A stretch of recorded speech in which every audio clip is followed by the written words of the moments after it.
دو.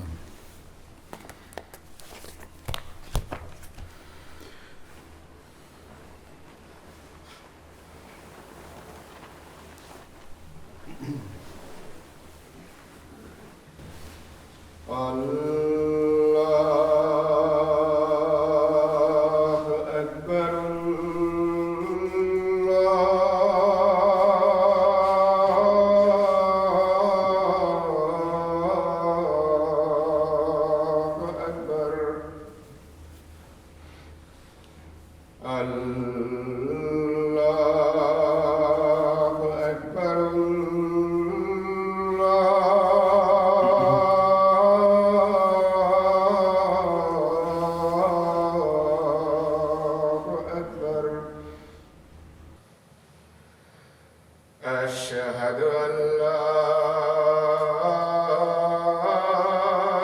إله إلا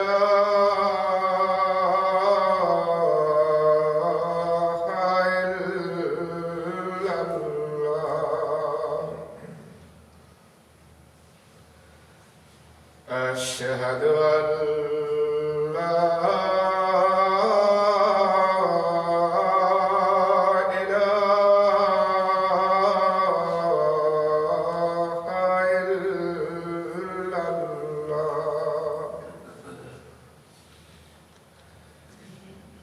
أشهد أن محمدًا رسول الله.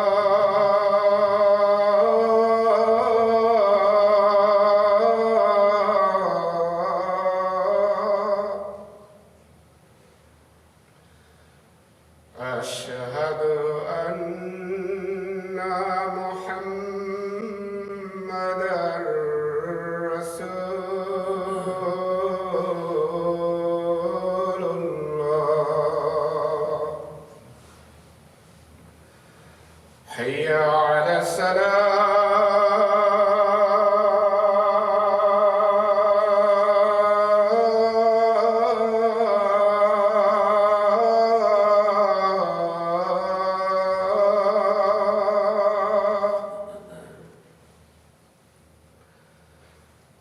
حي على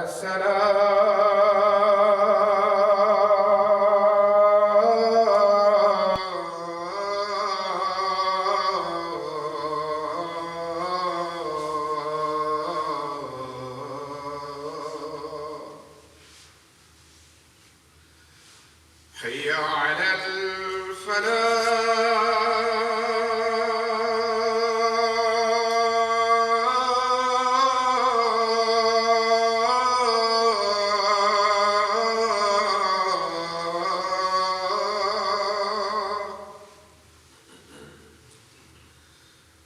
حي على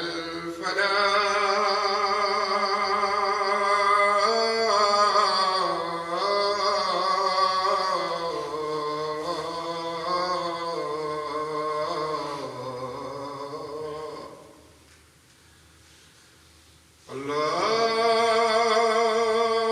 أكبر.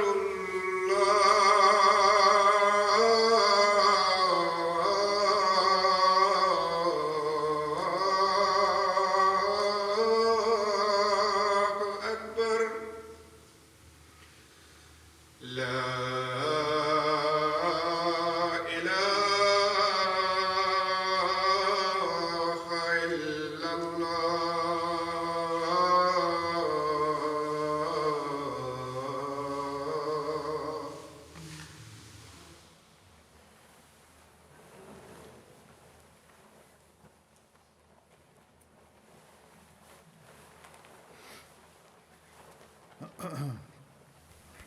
السلام علیکم ورحمۃ اللہ.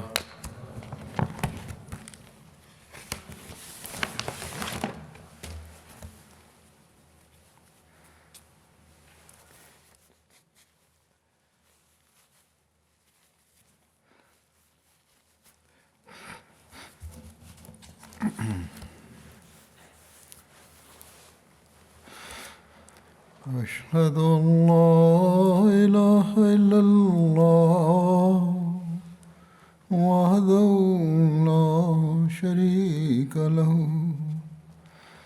وأشهد أن محمدا عبده ورسوله. أما بعد فأعوذ بالله من الشيطان الرجيم. بسم الله الرحمن الرحيم. الحمد لله رب العالمين. الرحمن الرحيم. مالك يوم الدين. إياك نعبد وإياك نستعين. اهدنا الصراط المستقيم. صراط الذين أنعمت عليهم غير المغضوب عليهم ولا الضالين.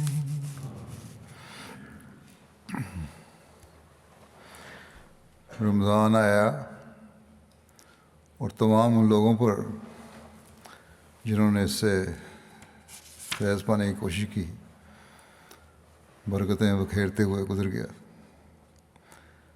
اب 2 روز باقی رہ گئے ہیں یا شاید بعض جگہ 3 روزے رہتے ہوں، لیکن بہرحال رمضان اپنے اختتام کو پہنچ رہا ہے. ایک عقلمند اور حقیقی مومن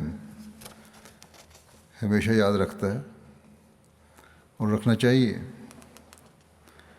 کہ رمضان کے ختم ہونے سے ہم اپنی بہت سی ذمہ داریوں اور فرائض سے آزاد نہیں ہو گئے، بلکہ رمضان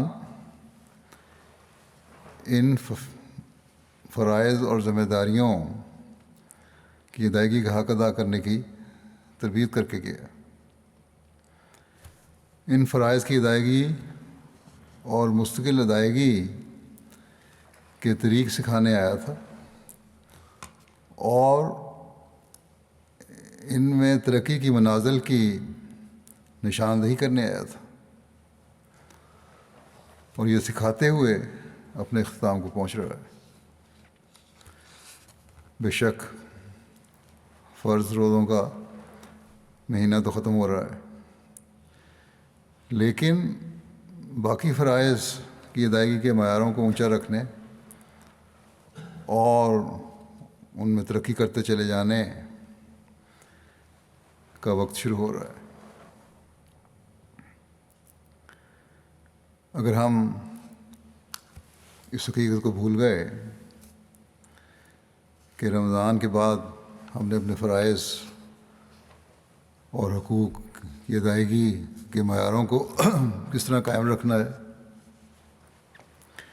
تو ہم نے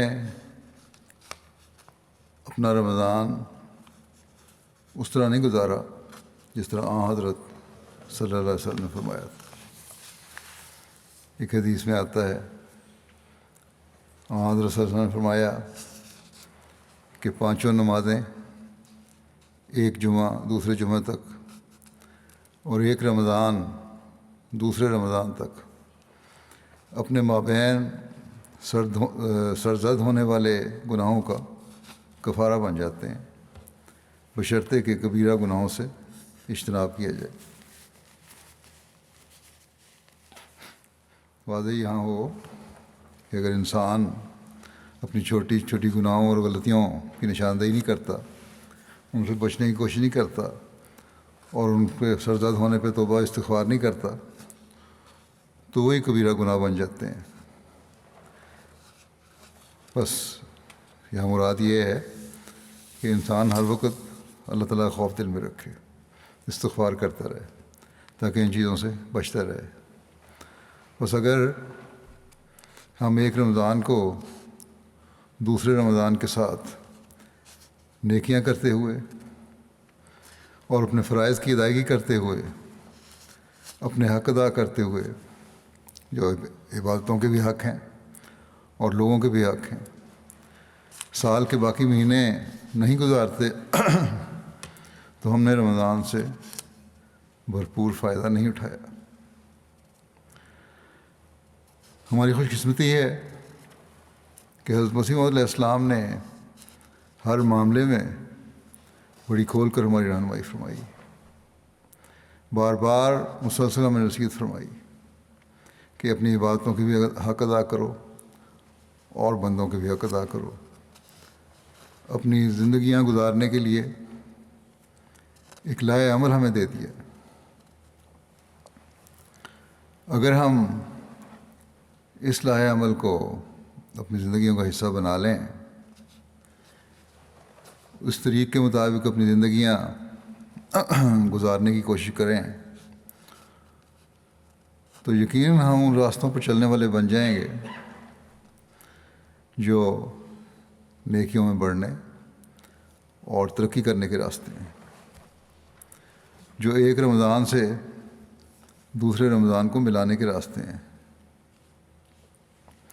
جو اس دوران کی جانے والی غلطیوں اور گناہوں سے بچانے کے راستے ہیں، معاف کروانے کے راستے ہیں۔ اس زمانے میں حضرت صلی اللہ علیہ وسلم کے یہ غلام صادق ہی ہیں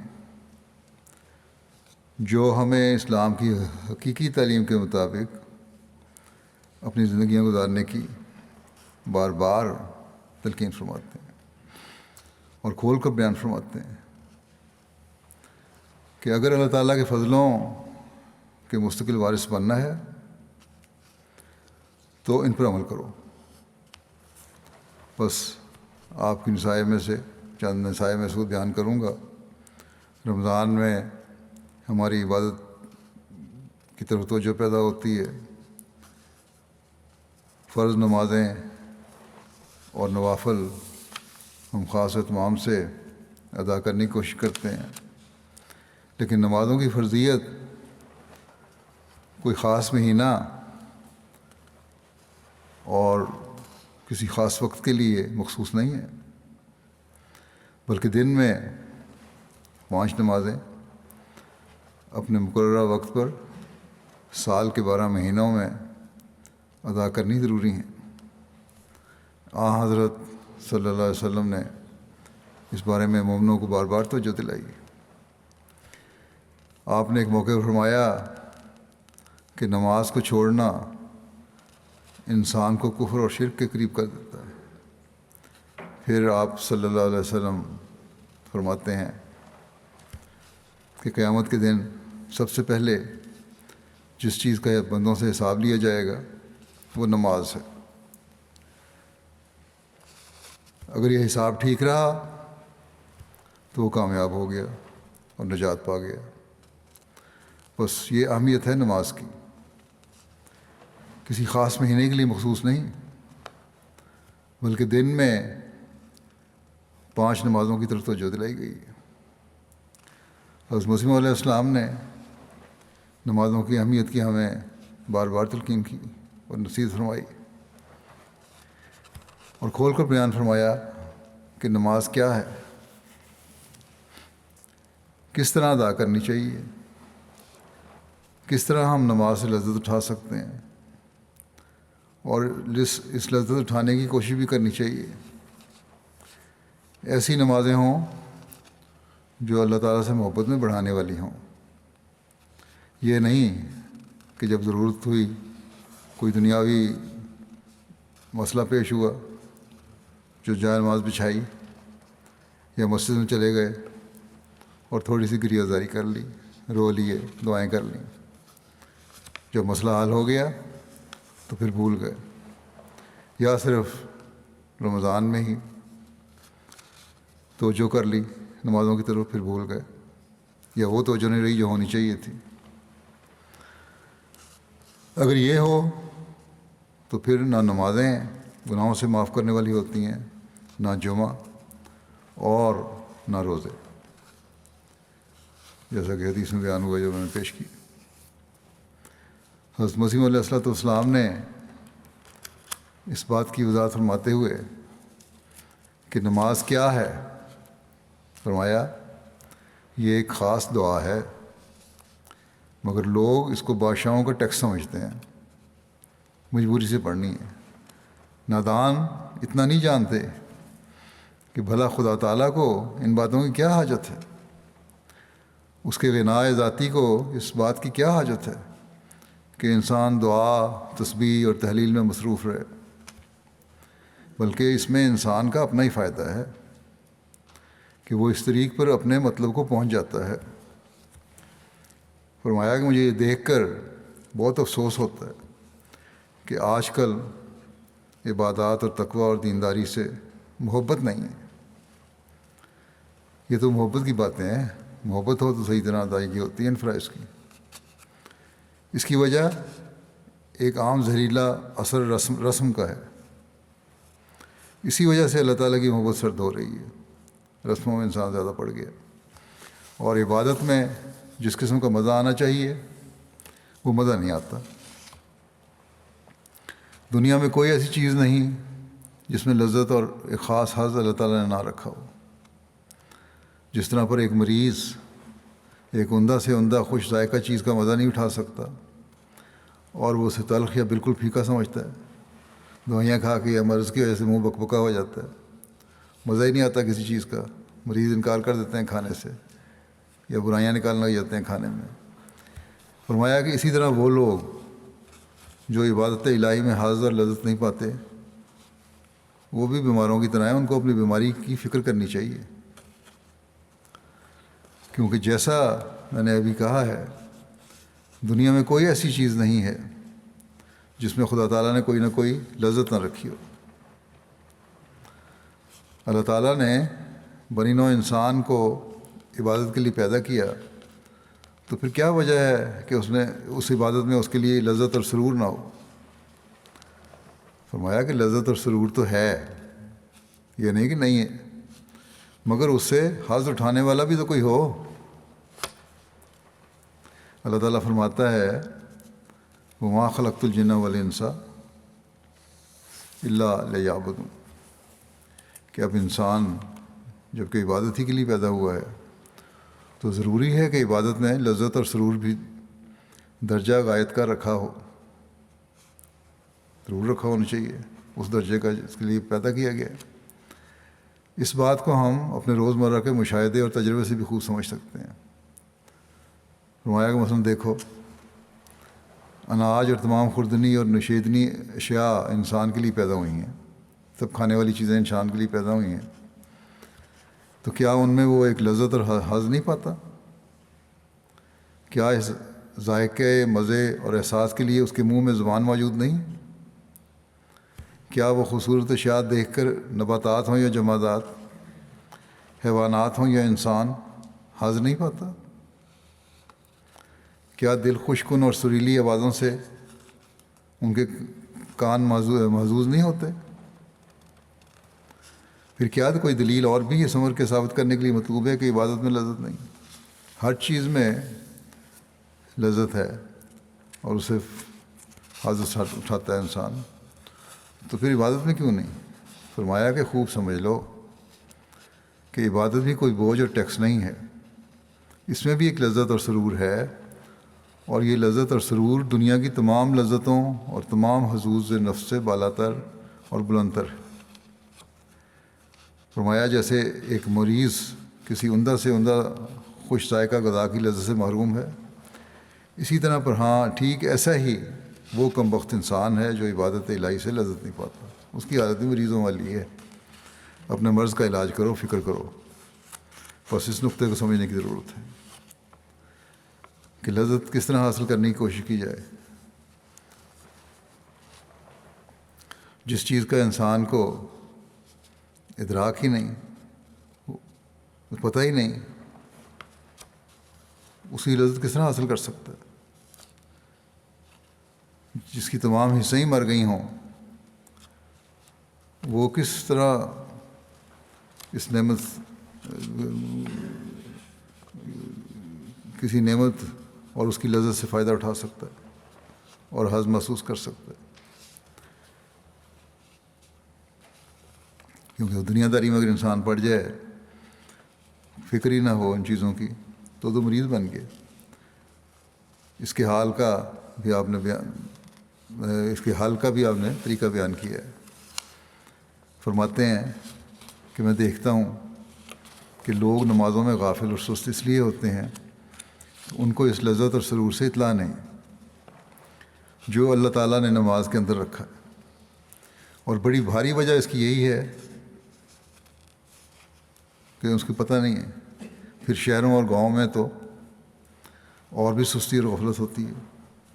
150واں حصہ بھی تو پوری مستعدی اور سچی محبت سے اپنے مولا حقیقی کے حضور سر نہیں جھکاتا۔ پھر سوال یہی پیدا ہوتا ہے کہ کیوں سر نہیں جھکاتا، کیوں عبادت نہیں کرتا؟ ان کو اس لذت کی اطلاع نہیں، اور نہ کبھی انہوں نے اس مزے کو چکھا ہے، اور مذاہب میں ایسے احکام نہیں ہیں۔ کبھی ایسا ہوتا ہے کہ ہم اپنے کاموں میں مبتلا ہوتے ہیں اور مؤذن اذان دے دیتا ہے، پھر وہ سننا بھی نہیں چاہتے اذان مؤذن کی، کہتے ہیں ہم اپنے کام میں لگے ہوئے ہیں، کیا مشکل ڈالتی ہے اذان دے کے، گویا ان کے دل دکھتے ہیں، اذان کی آواز سن کے ان کے دل دکھتے ہیں۔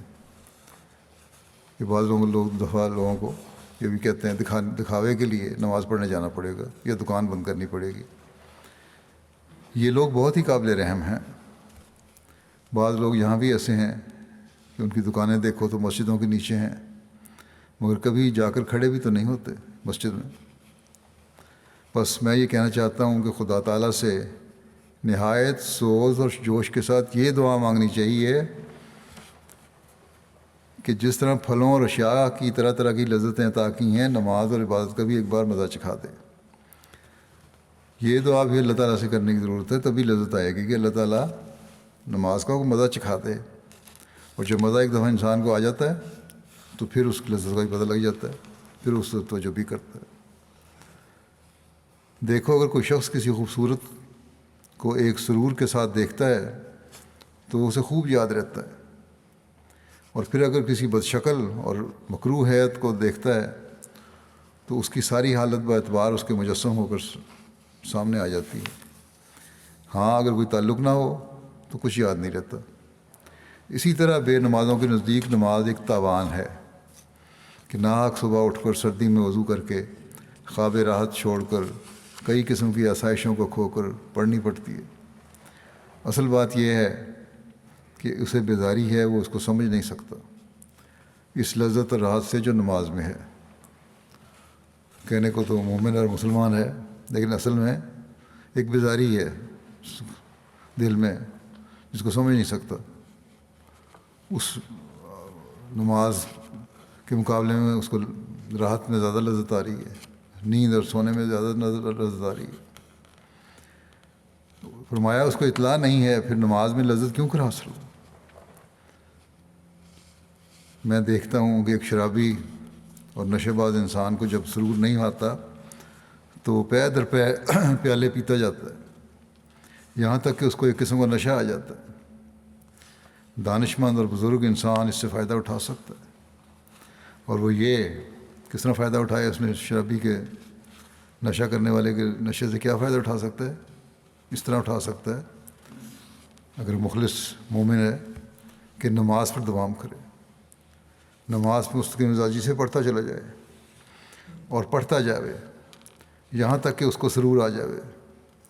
اور جیسے شرابی کے ذہن میں ایک لذت ہوتی ہے جس کا حاصل کرنا اس کا مقصود بھی ذات ہوتا ہے، اسی طرح سے ذہن میں اور ساری طاقتوں کا رجحان نماز میں اسے سرور حاصل کرنا ہو، دعا بھی کرے اور کوشش بھی کرے، اور پھر ایک خلوص اور جوش کے ساتھ کم از کم اس نشے باز کے اضطراب اور قلق و کرب کی مانند ہی ایک دعا پیدا ہو، دل میں دعا بھی پیدا ہو، جیسے کہ پہلے بیان ہو کہ اللہ تعالیٰ سے دعا کرے اللہ تعالیٰ مجھے سرور دے کہ وہ لذت حاصل ہو۔ آپ فرماتے ہیں تو میں کہتا ہوں اور سچ کہتا ہوں کہ یقیناً وہ لذت حاصل ہو جائے گی۔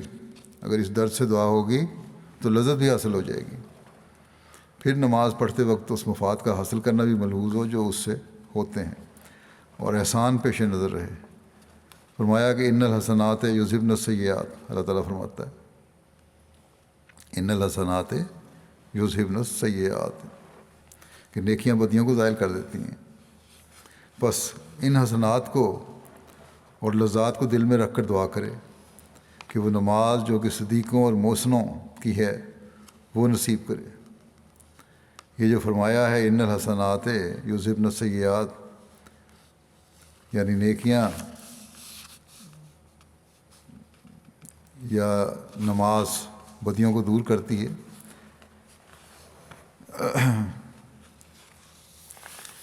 یا دوسرے موقع پر فرمایا نماز فواحش اور برائیوں سے بچاتی ہے۔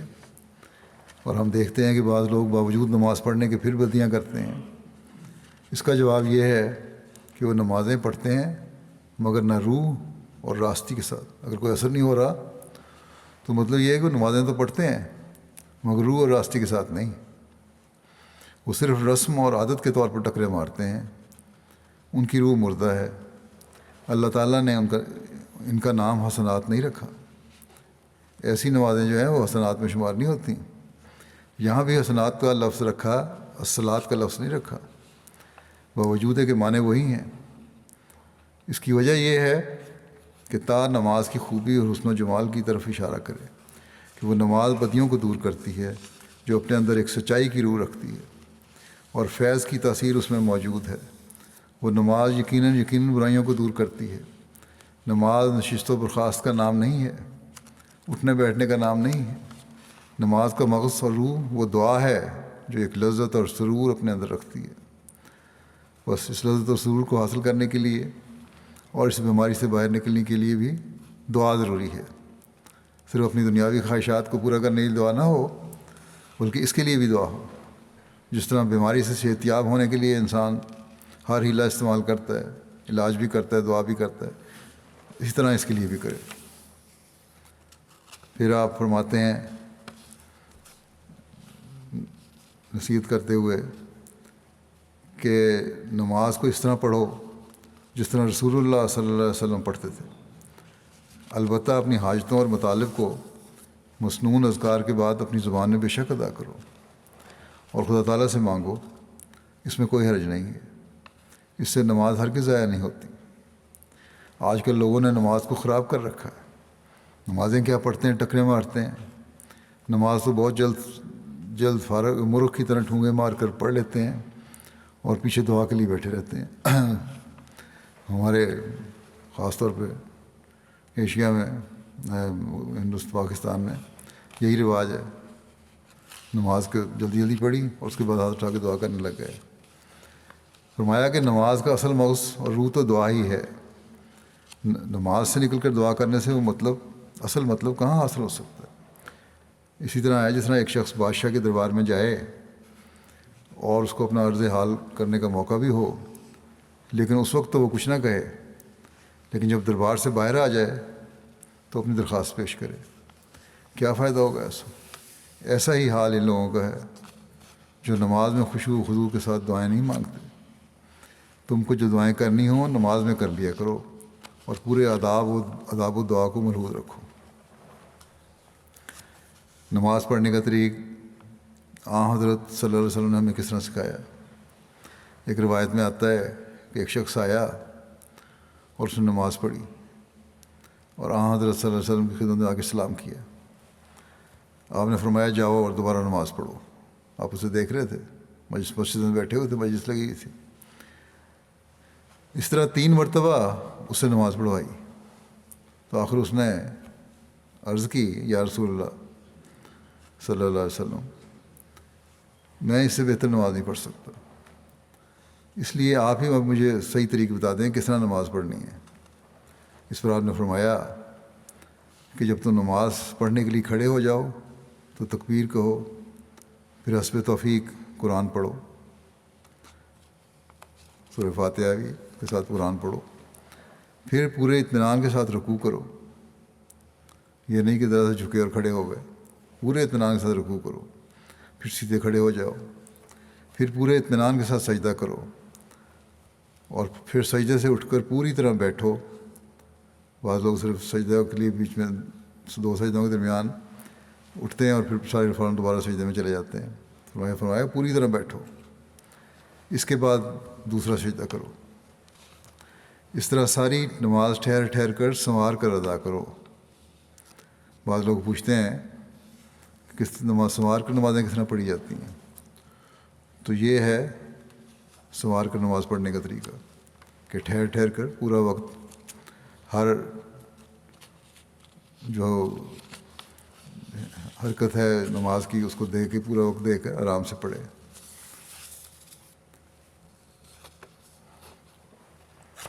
پھر نماز کی حقیقت کو سمجھ کر اس کو ادا کرنے کی طرف توجہ کرنے کے بعد ایک مومن کا کام ہے کہ قرآن کریم کو بھی پڑھے اور سمجھے، اس کی طرف توجہ رکھے۔ جس طرح اکثر کی رمضان میں اس طرف توجہ پیدا ہوتی ہے، تفسیر بھی پر بھی غور کرو، اور یہ بھی ایک ذریعہ ہے رمضان کو اگلے رمضان سے جوڑنے کا۔ قرآن کریم پر توجہ دینی چاہیے۔ قرآن کریم پڑھنے کے بارے میں حضرت مسیم علیہ السلام فرماتے ہیں، اگر ہمارے پاس قرآن نہ ہوتا اور حدیثوں کے یہ مجموعے ہی مایہ ناز ایمان و اعتقاد ہوتے تو ہم قوموں کو شرمساری سے منہ بھی نہ دکھا سکتے۔ میں نے قرآن کے لفظ پر غور کیا، تب مجھ پر کھلا کہ اس مبارک لفظ میں ایک زبردست پیش گوئی ہے۔ وہ یہ ہے کہ یہی قرآن پڑھنے کے لائق کتاب ہے، اور ایک زمانے میں تو اور بھی زیادہ پڑھنے کے قابل کتاب ہوگی، جبکہ اور کتابیں بھی پڑھنے میں اس کے ساتھ شریک کی جائیں گی۔ اس وقت اسلام کی عزت بچانے کے لیے اور بطلان کا استحصال کرنے کے لیے یہی ایک کتاب پڑھنے کے قابل ہوگی، اور دیگر کتابیں قطعاً چھوڑ دینے کے لائق ہوں گی۔ فرقان کے بھی یہی معنی ہیں، یعنی ایک کتاب حق و باطل میں فرق کرنے والی ٹھہرے گی، اور کوئی حدیث کی یا اور کوئی کتاب اس حیثیت اور پایہ کی نہ ہوگی۔ اس لیے اب سب کتابیں چھوڑ دو اور رات دن کتاب اللہ ہی کو پڑھو۔ بڑا بے ایمان ہے وہ شخص جو قرآن کریم کی طرف التفات نہ کرے اور دوسری کتابوں پر ہی رات دن جھکا رہے۔ ہماری جماعت کو چاہیے کہ قرآن کریم کے شغل اور تدبر میں جان و دل سے مصروف ہو جائیں اور حدیثوں کے شغل کو ترک کریں۔ بڑے تأسف کا مقام ہے کہ قرآن کریم کا وہ اعتناء اور تدارس نہیں کیا جاتا جو احادیث کا کیا جاتا ہے۔ اس وقت قرآن کریم کا حربہ ہاتھ میں لو تو تمہاری فتح ہے، اس نور کے آگے کوئی ظلمت نہیں ٹھہر سکے گی۔ پھر نیکیوں کو قائم رکھنے کے لیے آپ نے یہ ہدایت فرمائی کہ دین کو ہر حال میں دنیا پر مقدم رکھو۔ اس تفصیل میں فرماتے ہیں کہ دیکھو، دو قسم کے لوگ ہوتے ہیں۔ ایک تو وہ لوگ جو اسلام قبول کر کے دنیا کے کاروباروں اور تجارتوں میں مصروف ہو جاتے ہیں، شیطان ان کے سر پر سوار ہو جاتا ہے۔ میرا یہ مطلب نہیں کہ تجارت کرنی منع ہے، نہیں، صحابہ تجارتیں بھی کرتے تھے، مگر وہ دین کو دنیا پر مقدم رکھتے تھے۔ انہوں نے اسلام قبول کیا تو اسلام کے متعلق سچا علم جو یقین سے ان کے دلوں کو لبریز کر دے انہوں نے حاصل کیا۔ یہی وجہ تھی کہ وہ کسی میدان میں شیطان کے حملے سے نہیں ڈگمگائے، کوئی عمل ان کو سچائی کے اظہار سے نہیں روک سکا۔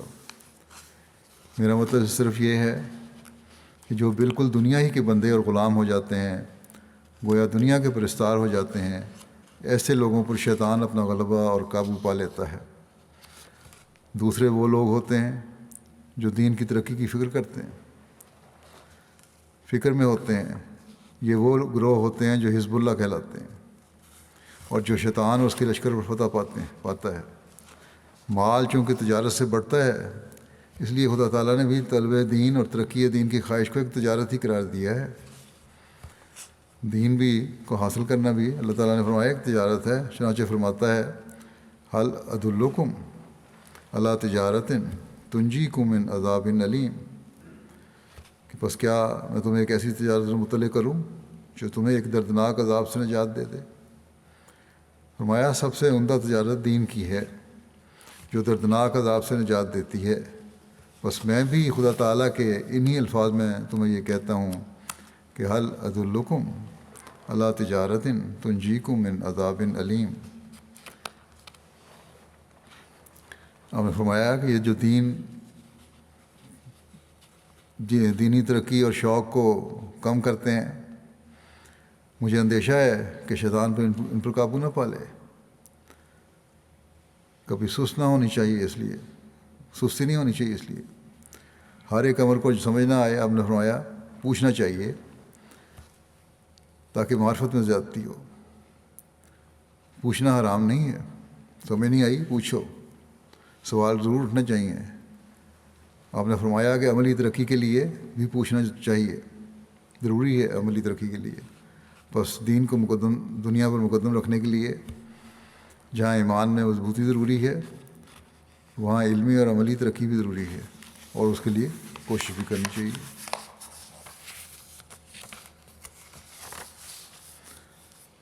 پھر رمضان کے فیض کو جاری رکھنے کے لیے حضرت مسیح علیہ الصلوۃ والسلام نے ہمیں جو طریق بتایا وہ ہے آپس کے تعلقات میں جو اعلیٰ اخلاق دکھانے کی رمضان میں ہم نے کوشش کی تھی، انہیں جاری رکھنا، آپس میں محبت اور بھائی چارے کو بڑھانا اور ایک دوسرے کے حقوق ادا کرنا۔ آپ فرماتے ہیں ہماری جماعت کو سرسبزی نہیں آئے گی جب تک آپس میں سچی ہمدردی نہ کریں۔ جو پوری طاقت دی گئی ہے وہ کمزور سے محبت کرے۔ میں جو یہ سنتا ہوں کہ کوئی کسی کی لغزش دیکھتا ہے تو اس سے اخلاق سے پیش نہیں آتا، بلکہ نفرت اور کراہت سے پیش آتا ہے۔ حالانکہ چاہیے تو یہ کہ اس کے لیے دعا کرے، محبت کرے اور اسے نرمی اور اخلاق سے سمجھائے، مگر بجائے اس کے کہ کینے میں زیادہ ہوتا ہے۔ اگر عفو نہ کیا جائے، ہمدردی نہ کی جائے، اس طرح پر بگڑتے بگڑتے انجام بد ہو جاتا ہے۔ خدا تعالیٰ کو یہ منظور نہیں۔ جماعت تب بنتی ہے کہ بعض کی ہمدردی کر کے پردہ پوشی کی جائے۔ جب یہ حالت پیدا ہو تب ایک وجود ہو کر ایک دوسرے کے جوارے ہو جاتے ہیں اور اپنے تئیں حقیقی بھائی سے بڑھ کر سمجھتے ہیں۔ آپس میں محبت حقیقی بھائیوں سے بڑھ کے ہونی چاہیے، ایسی ہمدردی ہو۔ ایک شخص کا بیٹا ہو، فرمایا کہ مثلا ایک شخص کا بیٹا ہو اور اسے کوئی قصور سرزد ہو تو اس کی پردہ پوشی کی جاتی ہے اور اس کو الگ سمجھایا جاتا ہے۔ بھائی کی پردہ پوشی کرتا ہے، بھائی دوسرے بھائی کی پردہ پوشی کرتا ہے، اس حقیقی بھائی ہوں تو کبھی نہیں چاہتا کہ اس کے لیے اشتہار دے کہ اس نے یہ ظلم کیا، یہ گناہ کیا۔ پھر جب خدا تعالیٰ بھائی بناتا ہے تو کیا بھائیوں کے حقوق یہی ہیں؟ دنیا کے بھائی اخوت کا طریق نہیں چھوڑتے، تو پھر تم لوگ کیوں چھوڑو؟ بعض وقت انسان، فرمایا کہ بعض وقت انسان جانور، بندر یا کتے سے بھی سیکھ لیتا ہے۔ یہ طریق نامبارک ہے کہ اندرونی پھوٹ ہو۔ خدا تعالیٰ نے صحابہ کو بھی یہی طریق نعمت و اخوت یاد دلائی ہے۔ اگر وہ سونے کے پہاڑ بھی خرچ کرتے تو وہ اخوت ان کو نہ ملتی جو رسول اللہ صلی اللہ علیہ وسلم کے ذریعے ان کو ملی۔ اسی طرح پر خدا تعالیٰ نے یہ سلسلہ قائم کیا ہے اور اسی قسم کی اخوت وہ یہاں قائم کرے گا۔ خدا تعالیٰ پر مجھے بہت بڑی امیدیں ہیں۔ اس نے وعدہ کیا ہے کہ جاعل الذین اتبعوا کا فوق الذین کفروا الی یوم القیامہ۔ میں یقین جانتا ہوں کہ وہ ایک جماعت قائم کرے گا جو قیامت تک منکروں پر غالب رہے گی، مگر یہ دن جو ابتلا کے دن ہیں اور کمزوری کے ایام ہیں، ہر ایک شخص کو موقع دیتے ہیں کہ وہ اپنی اصلاح کرے اور اپنی حالت میں تبدیلی کرے۔ دیکھو، ایک دوسرے کا شکوہ کرنا، دل آزاری کرنا اور سخت زبانی کر کے دوسروں کے دل کو صدمہ پہنچانا اور کمزوروں اور عاجزوں کو حقیر سمجھنا سخت گناہ ہے۔ فرمایا کہ ہماری جماعت میں شاذ اور پہلوانوں کی طاقت رکھنے والے مطلوب نہیں ہیں، پہلوان نہیں ہمیں چاہیے، بلکہ ایسی قوت رکھنے والے مطلوب ہیں جو تبدیل اخلاق کے لیے کوشش کرنے والے ہوں۔ یہ ایک امر واقعی ہے کہ وہ شاذ اور طاقت والا نہیں جو پہاڑ کو جگہ سے ہٹا سکے، نہیں، اصلی بہادر وہی ہے جو تبدیلی اخلاق پر مقدرت پاوے۔ بس یہ یاد رکھو کہ ساری ہمت اور قوت تبدیل اخلاق میں صرف کرو، کیونکہ یہی حقیقی قوت اور دلیری ہے۔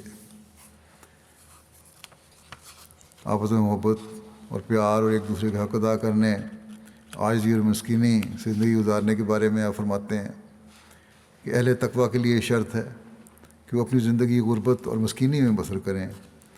یہ تقویٰ کی ایک شاخ ہے جس کے ذریعے سے ہمیں ناجائز غضب کا مقابلہ کرنا ہے۔ بڑے بڑے عارف اور صدیقوں کے لیے آخری اور کڑی منزل غضب سے بچنا ہی ہے۔ عجب و پندار غضب سے پیدا ہوتا ہے، اور ایسا ہی کبھی کبھی خود غضب عجب و پندار کا نتیجہ ہوتا ہے، یعنی غصہ تکبر اور غرور سے پیدا ہوتا ہے، یا غصے کی وجہ سے تکبر اور غرور پیدا ہو جاتا ہے۔ کیونکہ غضب اس وقت ہوگا جب انسان اپنے نفس کو دوسرے پر ترجیح دیتا ہے۔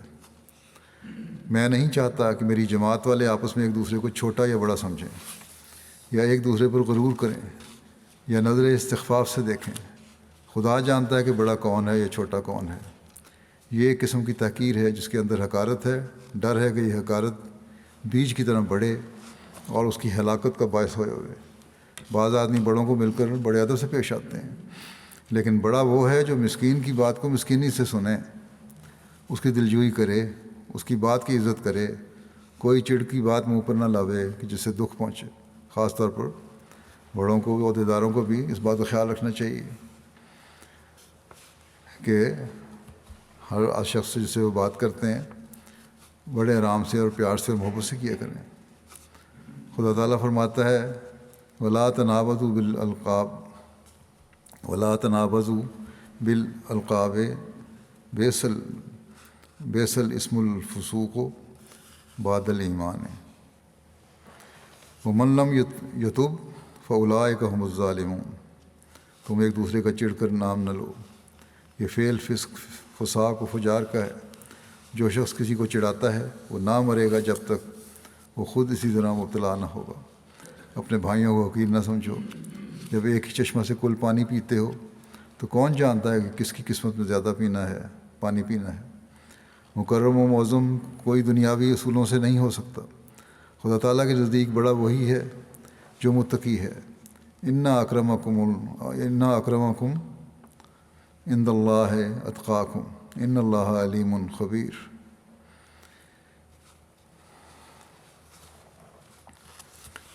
بس رمضان میں جو تقویٰ پیدا کیا ہے وہ تقویٰ کا تقاضا یہی ہے کہ آپس کے تعلقات کو بھی بہتر سے بہتر کیا جائے، اور ایک دوسرے سے معاملات میں بھی اخلاق اور حسن اخلاق کا نمونہ دکھایا جائے۔ پھر آپ فرماتے ہیں کہ میں بہت دفعہ کہہ چکا ہوں کہ تم باہم اتفاق رکھو اور اجتماع کرو۔ خدا تعالیٰ نے مسلمانوں کو یہی تعلیم دی تھی کہ تم وجود واحد رکھو ورنہ ہوا نکل جائے گی۔ نماز میں ایک دوسرے کے ساتھ جڑ کر کھڑے ہونے کا حکم اس لیے ہے کہ باہم اتحاد ہو۔ برقی طاقت ایک کی خیر دوسرے میں سرایت کرے گی۔ برقی طاقت کی طرح ایک کی خیر دوسرے میں سرایت کرے گی۔ اگر اختلاف ہو، اتحاد نہ ہو تو پھر بے نصیب رہو گے۔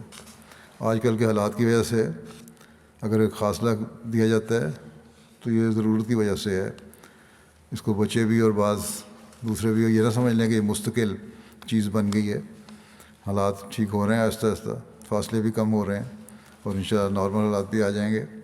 اصل چیز یہی ہے کہ جب صفیں ہوں مسجد میں تو ایک دوسرے سے جڑ کے کھڑا ہوا جائے۔ اس بات کو ہمیشہ یاد رکھنا چاہیے۔ ہاں، ضرورت کے تحت ایک عارضی ارینجمنٹ کی گئی تھی تاکہ کم از کم باجماعت نمازیں جاری رہیں، اس لیے فاصلہ دیا گیا ہے، اور امید ہے انشاءاللہ تعالیٰ جس طرح حالات ٹھیک ہو رہے ہیں جلدی نارمل حالات آ جائیں گے۔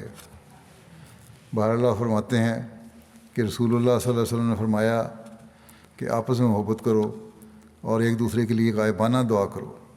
بڑی اہم بات ہے، ایک دوسرے کے لیے غائبانہ دعا کرو۔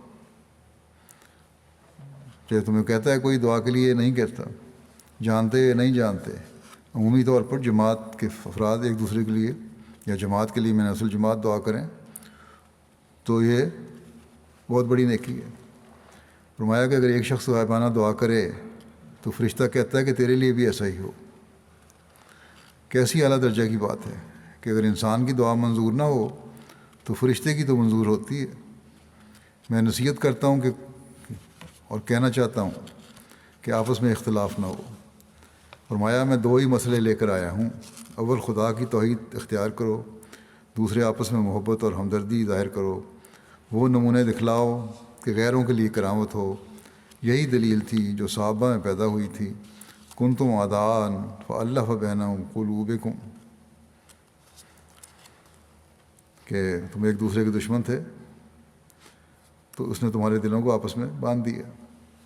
یاد رکھو تالیف ایک اعجاز ہے، یاد رکھو جب تک تم میں ہر ایک ایسا نہ ہو کہ جو اپنے لیے پسند کرتا ہے وہ اپنے بھائی کے لیے پسند کرے، وہ میری جماعت میں سے نہیں ہے، وہ مصیبت اور بلا میں ہے، اس کا انجام اچھا نہیں۔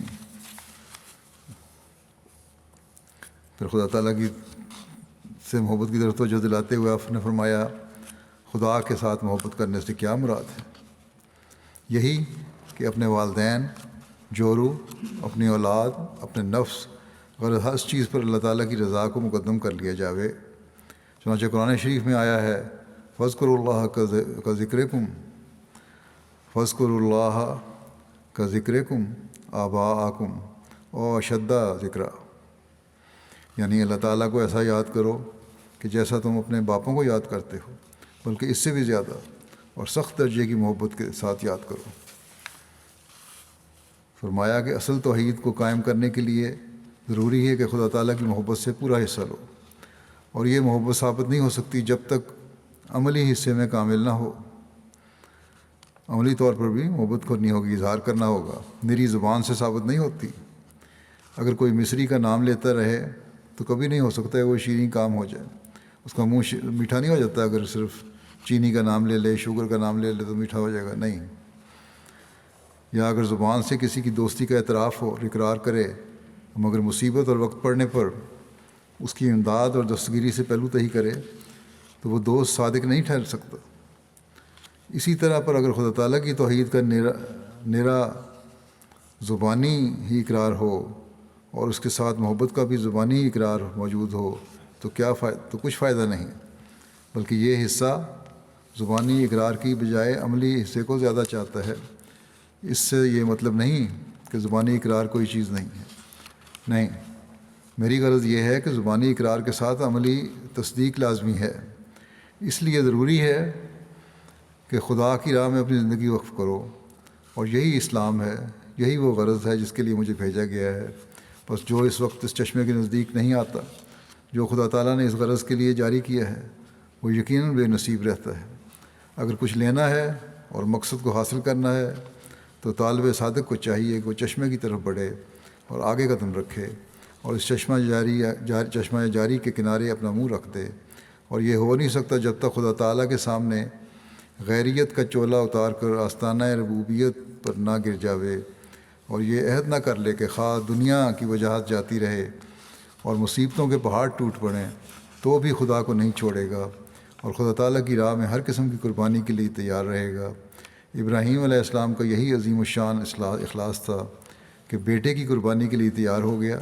اسلام کا منشا یہ ہے کہ بہت سے ابراہیم بنائے، بس تم میں سے، یہی قرآن شریف نے اللہ تعالیٰ نے خوبی بیان فرمائی ابراہیم کی کہ وہ وفادار تھے، بس تم میں سے ہر ایک کو کوشش کرنی چاہیے کہ ابراہیم بنو۔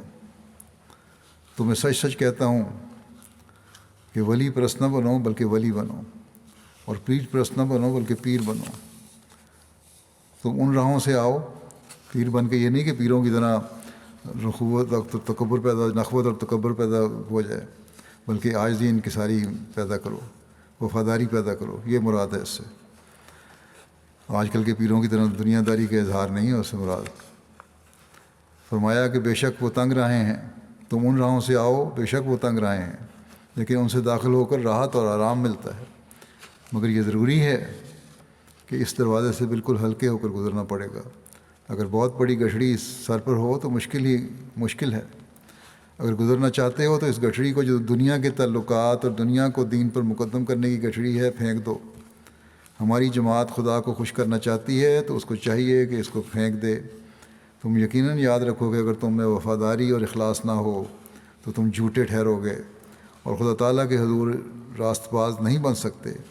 ایسی صورت میں دشمن سے پہلے وہ ہلاک ہوگا جو وفاداری کو چھوڑ کر غداری کی راہ اختیار کرتا ہے۔ خدا تعالیٰ فریب نہیں کھا سکتا، اور نہ کوئی اسے فریب دے سکتا ہے۔ اس لیے ضروری ہے کہ تم سچا اخلاص اور صدق پیدا کرو۔ آپ نے اس بات کی وضاحت فرمائی کہ صبر اور دعا سے سچا اخلاص ملتا ہے، بس اس کو حاصل کرنے کی کوشش کرو، اور اس کے لیے مستقل مزاجی سے اللہ تعالیٰ کے در پر جھکے رہنے کی ضرورت ہے۔ بس ہمیں اپنے ہر آنے والے دن کو وفاداری کے ساتھ خدا تعالیٰ سے تعلق میں بڑھاتے چلے جانے کی کوشش کرنے والا ہونا چاہیے۔ یہ ہمارا لائحہ عمل ہے، نمازوں کی طرف مستقل توجہ، ان کو سوار کر ادا کرنا، قرآن کریم کو پڑھنا، سمجھنا اور اس کے احکامات پر عمل کرنا، ایک دوسرے کے حقوق ادا کرنا اور توحید کا قیام کرنا۔ اصل میں تو ایک حقیقی مومن کا ہر کام اور فعل ہی توحید کے قیام کے لیے ہوتا ہے اور ہونا چاہیے، اور یہی حضرت مسیح علیہ الصلوۃ والسلام کی بعثت کا مقصد تھا، اور اس بات کا آپ نے بار بار اظہار فرمایا ہے۔ بس اس بات کو سمجھنے کی ضرورت ہے، ورنہ میری بیعت کر لینا تو کوئی فائدہ نہیں دیتا۔ یہ بات بڑی کھول کر متعدد جگہ آپ نے بیان فرمائی ہے۔ مثلا ایک جگہ فرمایا کہ جو بیعت اور ایمان کا دعویٰ کرتا ہے اس کو ٹٹولنا چاہیے کہ کیا میں چھلکا ہی ہوں یا مغز۔ جب تک مغز پیدا نہ ہو، ایمان، محبت، اطاعت، بیعت، اعتقاد، مریدی اسلام کا مدعی سچا مدعی نہیں ہے۔ یاد رکھو کہ یہ سچی بات ہے، یہ سب دعویٰ جو ہے محبت کرنے کا یا ایمان کا یا اطاعت کا یا بیعت کا، یہ سب دعوے ہیں، سچا دعویٰ نہیں ہوگا۔ یاد رکھو کہ سچی بات یہ ہے کہ اللہ تعالیٰ کے لیے کہ حضور مغز کے سوا چھلکے کی کچھ بھی قیمت نہیں۔ خوب یاد رکھو کہ معلوم نہیں موت کس وقت آ جائے، لیکن یہ امر یقینی ہے کہ موت ضرور ہے۔ بس میرے دعوے پر ہرگز کفایت نہ کرو اور خوش نہ ہو جاؤ، وہ ہرگز فائدہ رساں چیز نہیں جب تک انسان اپنے آپ پر بہت موتیں وارد نہ کرے اور بہت سی تبدیلیوں اور انقلابات میں سے ہو کر نہ نکلے، وہ انسانیت کے اصل مقصد کو نہیں پا سکتا۔ آپ نے فرمایا کہ دیکھو دنیا کی حالت کو دیکھو کہ ہمارے نبی صلی اللہ علیہ وسلم نے تو اپنے عمل سے یہ دکھایا کہ میرا مرنا اور میرا جینا سب کچھ اللہ تعالیٰ کے لیے، اور یہ آپ دنیا میں مسلمان موجود ہیں۔ کسی سے کہا جاوے کہ کیا تو مسلمان ہے تو کہتا ہے الحمدللہ۔ جس کا کلمہ پڑھتا ہے اس کی زندگی کا اصول تو خدا کے لیے تھا، مگر یہ دنیا کے لیے جیتا اور دنیا ہی کے لیے مرتا ہے۔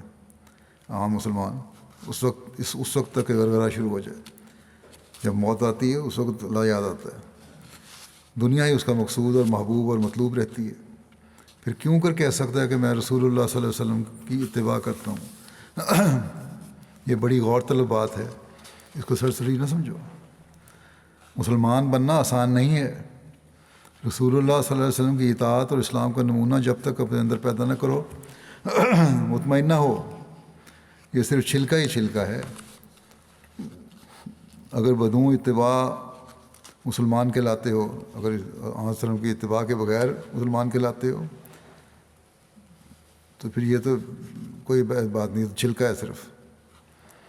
نام اور چھلکے پر خوش ہو جانا دانشمند کا کام نہیں ہے۔ ایک مثال دی آپ نے، کسی یہودی کو ایک مسلمان نے کہا کہ تو مسلمان ہو جا، اس نے کہا کہ تو صرف نام ہی پر خوش ہو جاتا ہے، کہتے مسلمان ہے تو اس بات تو خوش ہے۔ یہودی نے کہا کہ میں نے اپنے بیٹے کا نام خالد رکھا تھا اور شام سے پہلے اسے دفن کرایا، وہ تو ہمیشہ رہنے والا نہ ہوا، لمبی زندگی بھی نہیں پائی اس نے۔ بس حقیقت کو طلب کرو، میرے ناموں پر راضی نہ ہو جاؤ۔ کس قدر شرم کی بات ہے کہ انسان عظیم الشان نبی صلی اللہ علیہ وسلم کا امتی کہلا کر کافروں کی زندگی بسر کرے۔ تم اپنی زندگی میں محمد رسول اللہ صلی اللہ علیہ وسلم کا نمونہ دکھاؤ، وہی حالت پیدا کرو، اور دیکھو اگر وہی حالت نہیں ہے تو تم طاغوت کے پیرو ہو۔ بہت بڑی تنبیہ ہے کہ شیطان کے پیرو بن جاؤ گے، اس کے پیچھے چلنے والے بن جاؤ گے تم۔ غرض یہ بات اب بخوبی سمجھ میں آ سکتی ہے کہ اللہ تعالیٰ کا محبوب ہونا انسان کی زندگی کی غرض و غایت ہونی چاہیے، کیونکہ جب تک اللہ تعالیٰ کا محبوب نہ ہو اور خدا کی محبت نہ ملے، کامیابی کی زندگی بسر نہیں کر سکتا۔ اور یہ امر پیدا نہیں ہوتا جب تک رسول اللہ صلی اللہ علیہ وسلم کی سچی اطاعت اور مطابقت نہ کرو۔ اور رسول اللہ صلی اللہ علیہ وسلم نے اپنے عمل سے دکھا دیا ہے کہ اسلام کیا ہے، بس تم وہ اسلام اپنے اندر پیدا کرو تاکہ خدا کے محبوب بن جاؤ۔ آپ نے فرمایا کہ یاد رکھو ہماری جماعت اس بات کے لیے نہیں ہے جیسے عام دنیا دار زندگی بسر کرتے ہیں، میرا زبان سے کہہ دینا کہ ہم اس سلسلے میں داخل ہیں اور عمل کی ضرورت نہ سمجھی جیسے بدقسمتی سے مسلمانوں کا حال ہے کہ پوچھو تم مسلمان ہو تو کہتے ہیں شکر الحمدللہ، مگر نماز نہیں پڑھتے اور شعائر اللہ کی حرمت نہیں کرتے۔ بس میں تم سے یہ نہیں چاہتا کہ صرف زبان سے ہی اقرار کرو اور عمل سے کچھ نہ دکھاؤ، یہ نکمی حالت ہے، خدا تعالیٰ اس کو پسند نہیں کرتا، اور دنیا کی اس حالت نے ہی تقاضا کیا کہ خدا تعالیٰ نے مجھے اصلاح کے لیے کھڑا کیا ہے۔ بس اب اگر کوئی میرے ساتھ تعلق رکھ کر بھی اپنی حالت کی اصلاح نہیں کرتا اور عملی قوتوں کو ترقی نہیں دیتا بلکہ زبانی اقرار ہی کو کافی سمجھتا ہے، وہ گویا اپنی عمل سے میری عدم ضرورت پر زور دیتا ہے۔ یہ کہہ رہا ہے عمل سے کہ کوئی ضرورت نہیں تھی مسیح موعود کے آنے کی۔ پھر تم اگر اپنے عمل سے ثابت کرنا چاہتے ہو کہ میرا آنا بے سود ہے تو پھر میرے ساتھ تعلق رکھنے کے کیا معنی ہیں؟ میرے ساتھ تعلق پیدا کرتے ہو تو میری اغراض و مقاصد کو پورا کرو، اور وہ یہی ہیں کہ خدا کے حضور اپنا اخلاص اور وفاداری دکھاؤ اور قرآن شریف کی تعلیم پر اس طرح عمل کرو جس طرح رسول اللہ صلی اللہ علیہ وسلم نے کر کے دکھایا اور صحابہ نے کیا۔ قرآن شریف کی صحیح منشا کو معلوم کرو اور اس پر عمل کرو۔ خدا تعالیٰ کے حضور اتنی ہی بات کافی نہیں ہو سکتی کہ زبان سے اقرار کر لیا اور عمل میں کوئی روشنی اور سرگرمی نہ پائی جاوے۔ یاد رکھو وہ جماعت جو خدا تعالیٰ قائم کرنی چاہتا ہے وہ عمل کے بدون زندہ نہیں رہ سکتی۔ یہ وہ عظیم الشان جماعت ہے جس کی تیاری حضرت آدم کے وقت سے شروع ہوئی۔ کوئی نبی دنیا میں نہیں آیا جس نے اس دعوت کی خبر نہ دی ہو۔ بس اس کی قدر کرو، اور اس کی قدر یہی ہے کہ اپنے عمل سے ثابت کر کے دکھاؤ کہ اہل حق کا گروہ تم ہی ہو۔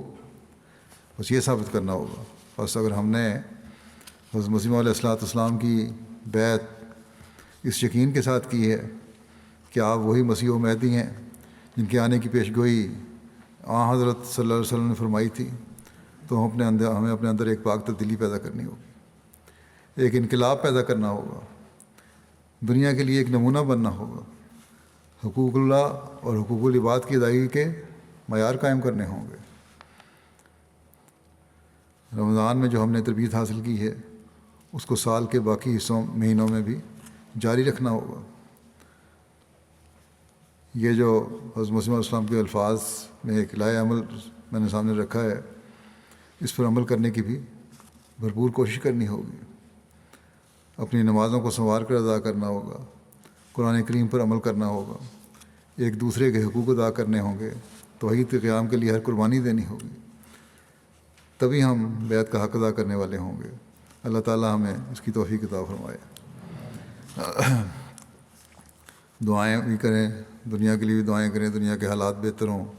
آپس میں جو دشمنیاں چل رہی ہیں، ملک پہ حملے کر رہے ہیں، وہ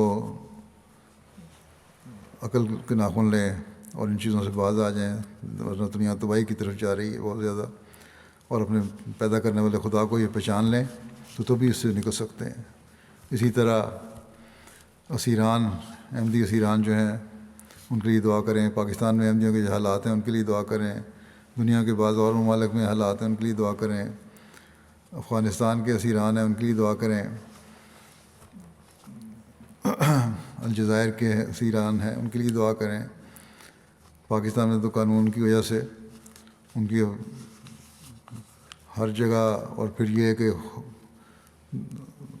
مولوی کا خوف اور یا عوام کے نام پر عوام کا خوف جو ہے وہ صحیح فیصلہ بھی کرنے کی توفیق نہیں دیتا ججوں کو۔ اللہ تعالیٰ حالات بہتر کرے اور پاکستان میں بھی احمدی آزادی سے رہنے لگیں۔ نماز کے بعد میں ایک جنازہ بھی پڑھاؤں گا، حاضر جنازہ ہے مکرم عبدالباقی ارشد صاحب کا، جو چیئرمین تھے ان دنوں میں الشرکت الاسلامیہ UK کے۔ ڈاکٹر عبدالحمید صاحب فیصل آباد کے بیٹے تھے۔ 27 اپریل کو ان کی وفات ہوئی 88 سال کی عمر میں۔ انا للہ و انا الیہ راجعون۔ حضرت مسیح علیہ السلام کے صحابہ حضرت میاں چراغ الدین صاحب رضی اللہ تعالیٰ عنہ کے پڑپوتے تھے، اور حضرت محمد حسین صاحب رضی اللہ تعالیٰ عنہ مرحوم عیسیٰ والے اور میاں محمد یوسف صاحب جو پرائیویٹ سیکرٹری بھی رہے ہیں ایک وقت میں حضرت مسلم موعود کے ان کے خاندان میں سے تھے۔ ارشد باقی صاحب نے 1955 میں انہوں نے یہ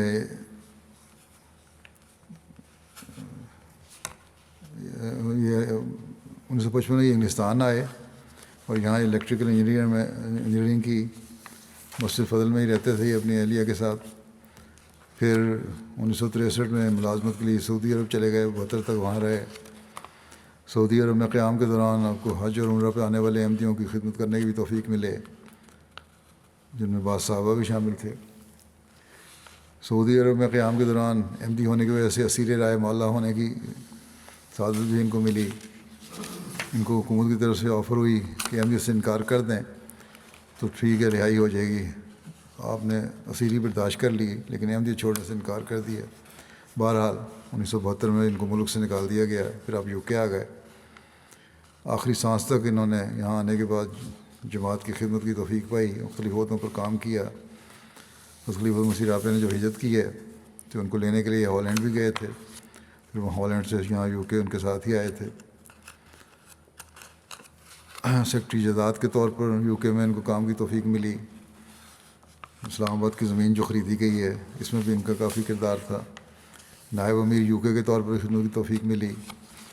افسر سلسلانہ یو کے، چیئرمین افریقہ ٹریڈ، چیئرمین شرکت اسلامیہ، لمبا عرصہ خدمت کی توفیق ملی. عثمان خان میں 2 بیٹے اور 2 بیٹیاں ہیں. ایک بیٹے ان کے جماعت کی خدمت کافی یہاں کرتے ہیں، اچھے نبیل ارشد صاحب. ان کے بارے میں ان کی کارکن دفتر کے سابقہ کارکن مبشر ظفر صاحب کہتے ہیں کہ باوجود اس کے کہ رضاکارانہ خدمت کی توفیق مل رہی تھی، کوئی الاؤنس نہیں لیتے تھے جماعت سے، لیکن بڑی ذمہ داری سے کام کرتے تھے، بڑے وقت کے پابند تھے. روزانہ 8-10 گھنٹے دفتر میں آ کے باوجود ضعیف ہونے کے بیٹھتے تھے، بیماری کی بھی کبھی پرواہ نہیں کی. دوسری کہتے ہیں یہ تھی کہ اپنا کام اپنے ہاتھ سے کرنے کی ان کو بڑی عادت تھی. چائے کی پیالی تک خود بنانے کی کوشش کرتے تھے. اگر ان کو بنا کے دے دو چائے کی پیالی تو پھر یہ کسی کو دھونے نہیں دیتے تھے برتن اپنے، اور خود ہی دھوتے تھے. اور بعض دفعہ لوگ دوپہر کے کھانے کے وقت وہاں ڈیر پارک میں میز پر کچھ برتن چھوڑ جاتے تھے تو یہ کسی کو کہنے کے بجائے خود ہی اٹھا دیتے اور میز کی صفائی کر دیتے تھے. بعض دفعہ اگر ضرورت ہوتی ٹوائلٹ کی صفائی کرنے والا نہ آتا تو ٹوائلٹ کی صفائی بھی کر دیا کرتے تھے. ایسے افسر تھے جو بڑی عاجزی سے جنہوں نے کام کیا اور بڑی محنت سے کام کیا. حافظہ بھی بہت اچھا تھا اور جماعتی رقوم اور جو بھی ذمہ داریاں تھیں ان کو بڑی آسن رنگ میں ادا کرتے رہے آخر وقت تک. نمازوں کی بڑی پابندی کرنے والے، باجماعت ادا کرنے والے، خلافت کا بہت زیادہ احترام. خلافت کی طرف سے کوئی چلا جاتا اگر ہدایت تو خود چاہے ان کی ذاتی رائے اس سے اختلاف بھی مختلف بھی ہوتی لیکن فوراً شرح صدر کے ساتھ خوشی سے اس کو فوری طور پر تسلیم کر لیتے اور اپنی رائے بھول جاتے. پھر مشورہ بھی ودود ملک صاحب کہتے ہیں کہ میں چھوٹا ہوں ان سے بہت زیادہ، لیکن اس کے باوجود کبھی کبھی گیا بڑی شفقت سے رہنمائی کی اور بڑی عاجزی سے پیش آئے اور مجھ سے اس طرح پیش آتے تھے جس طرح میں عمر میں چھوٹا نہیں بلکہ برابر ہی ہوں. منیر الدین شمس صاحب نے بھی لکھا ہے ان کے بارے میں کہ اسلام آباد کے گھروں کی ضروریات کا پتہ کرنا شروع میں خلیفۃ مسیح رابع نے ان کے سپرد کیا تھا، جس کو بڑے آسن رنگ میں انہوں نے انجام دیا. اسی طرح شرکت الاسلامیہ کی ذمہ داریاں بھی بڑے آسن رنگ میں آخر تک انجام دیتے رہے. ایم ٹی اے کے ساتھ بھی واسطہ تھا اس کا، اور ایم ٹی اے کے کام بھی جو مالی معاملات ہے کانٹریکٹ وغیرہ اس میں کافی کردار ہے ان کا. اللہ تعالیٰ ان سے مغفرت و رحم کا سلوک فرمائے، درجات بلند کرے. ان کے بچوں کو بھی خدمت دین کی توفیق عطا فرمائے اور اخلاص و وفا کے ساتھ جماعت اور خلافت سے وابستہ رکھے. نماز کے بعد میں نے کہا جنازہ حاضر ہے، میں باہر جا کے نماز جنازہ پڑھاؤں گا.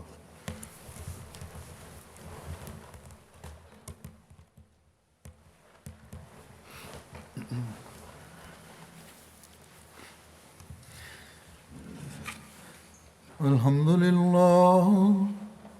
لله نحمده ونستعينه ونستغفره ونؤمن به ونتوكل عليه ونعوذ بالله من شرور أنفسنا ومن سيئات أعمالنا من يهده الله فلا مضل له ومن يضلله فلا هادي له